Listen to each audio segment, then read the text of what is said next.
ভাইরা আমার, হযরতে বেলালকে আমরা সকলেই চিনি। বেলাল এমন একজন সাহাবী ছিলেন যে বেলাল হতদরিদ্র গরিব ছিলেন, একেবারে গরিব একজন সাহাবী ছিলেন হযরতে বেলাল। আসহাবে সুফফার মধ্যে তিনি বসে থাকতেন। সেই গরিব হতদরিদ্র একজন সাহাবীকে আল্লাহ রাসূল বললেন, আনফিক ইয়া বেলাল, হে বেলাল তুমি আল্লাহর রাস্তায় খরচ করো। আনফিক ইয়া বেলাল, হে বেলাল তুমি আল্লাহর রাস্তায় খরচ করো।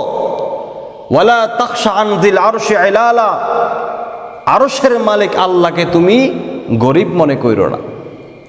যে বেলাল নিজেই খাইতে পারে না, সেই বেলালকে রাসূল বলছেন তুমি আল্লাহ রাস্তায় দাও, আল্লাহ পাক তোমাকে দিয়ে দিবেন। সুতরাং আমাদের যাদের সম্পত্তি আছে আমরা তো জাকাত আদায় করবো অবশ্যই, আর যাদের সম্পত্তি নেই, নেশাব পরিমাণ সম্পদের মালিক আমরা নই, আমাদের উচিত হবে 2-4 টাকা, 100-200 টাকা বা যা যা যতটুকু সামর্থ্য আছে এই সামর্থ্য অনুপাতে আমরা আল্লাহ রাস্তায় আমরা দান করব। পারবো তো ইনশাল্লাহ? ইনশাল্লাহ।